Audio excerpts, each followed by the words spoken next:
ట్రావెలింగ్కి సేఫ్గా ఉండే వరకు ఉంది వెళ్తే బెటర్ అవుతుంది. మళ్ళీ ట్రావెలింగ్ లేదని ఇబ్బంది రాకుండా. సరే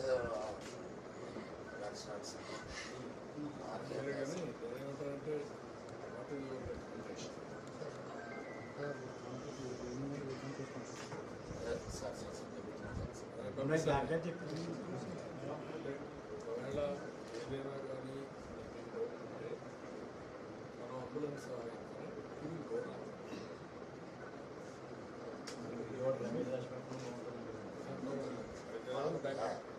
సార్ మన సార్ బాబు చెప్పారు సార్. నేను 20 రోజులు రెస్ట్లో ఉంటూ 20 రోజులు రెస్ట్ తీసుకోవాలి, జాగ్రత్త తీసుకో వచ్చేవాళ్ళు. ఎక్కడ మనసు 20 రోజులు ఉండే వస్తాం సార్. ఓకే ధైర్యంగా కాదు కానీ అన్ని ఇండిపెండెంట్ ఫాలో ఫాలోగా అవసరమైంది అన్నీ గైడ్ చేస్తాను.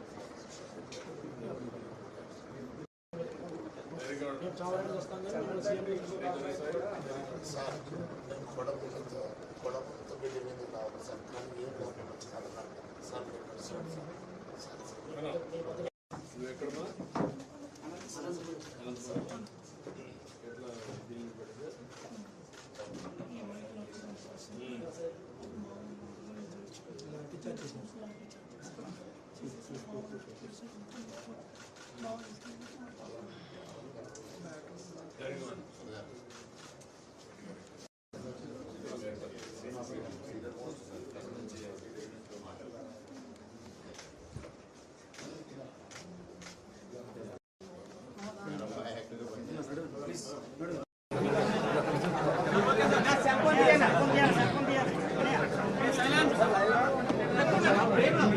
అందరికీ వినండి, ప్లీజ్ సైలెన్స్.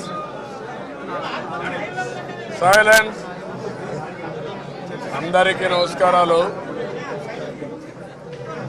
నిన్న జరిగిన సంఘటనలో కొంతమంది పోలీసులు కావాలని గురిపెట్టి కార్యకర్తలపైన దాడి చేయడం జరిగింది. అందులో ప్రకాష్ నాయుడు గారు ఒకరు, ఆయన వాలంటరీగా పనిచేస్తాడు. నిన్న పోలీసులు అయితే గుండె పైన అతి బలంగా గుద్దడం, దాంతో ఆయన స్పృహ తప్పి అక్కడనే పడిపోవడం, హాస్పిటల్కి రావడం, నిన్నంతా కూడా చాలా సఫర్ అయ్యాడు. ఇప్పుడిప్పుడే కోలుకుంటున్నాడు. ఇంకా అబ్జర్వేషన్లో పెట్టారు.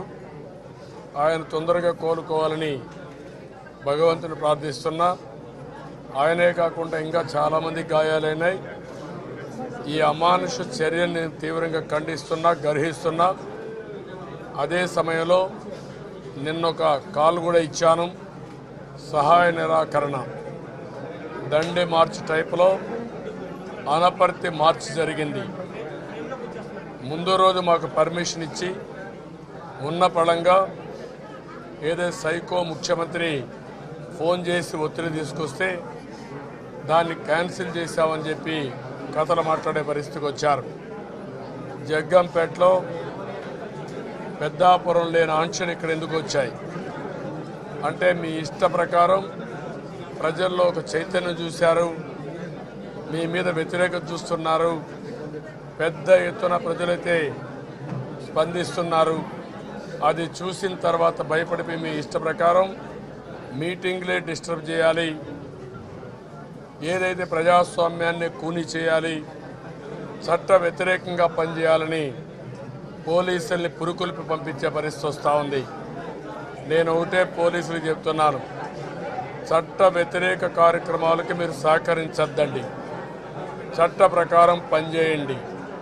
పోలీసులు అనేది యూనిఫామ్ ఫోర్స్. ఇది ఎవరైతే యూనిఫామ్ ఫోర్స్లో ఇష్టానుసారంగా ఎవరైతే కింది ఆఫీసర్లు బానిసలుగా ఆలోచించుకొని పైనుంచి సైకో ముఖ్యమంత్రి, సాక్షిలో గుమస్తా, సకల శాఖ మంత్రి, ఇంకా కొంతమంది 2-3 ఆఫీసర్లు, ఆ రఘురామరెడ్డి లేకపోతే సునీల్ కుమార్ లేకపోతే ఇంటెలిజెన్స్ చీఫ్ ఎవరైతే ఉన్నారో సీతారామాంజనేయులు, ఇలాంటి వాళ్ళంతా కూడా ఇష్ట ప్రకారం చేసే పరిస్థితి వస్తూ ఉంది.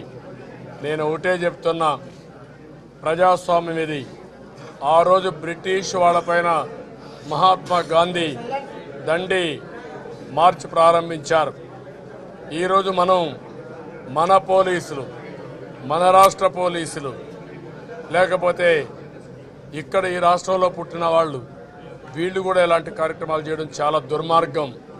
నా పోరాటం రాష్ట్ర ప్రజల కోసరం, రాష్ట్ర భవిష్యత్తు కోసరం, పిల్లల కోసరం, భావితరాల భవిష్యత్తు కోసం పోరాడుతున్నాను.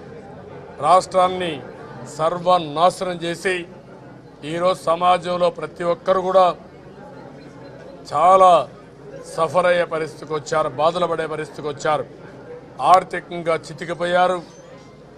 ఇంకో పక్కన ఏ పని కావడం లేదు, అన్ని వృత్తులు దెబ్బతిన్నాయి.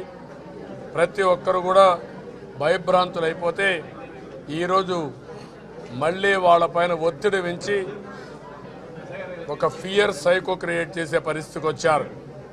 దాంట్లో నుంచి కూడా బయటపడే కోసం అందరూ ముందుకు వచ్చే పరిస్థితి వచ్చింది. ఏది ఏమైనా ఈ సహాయ నిరాకరణ కొనసాగుతుంది. నేను ఒకటే పోలీసులు చెప్తున్నా, చట్టాన్ని గౌరవించండి, చట్ట ప్రకారం పనిచేయండి. మేము పూర్తిగా సహకరిస్తాం.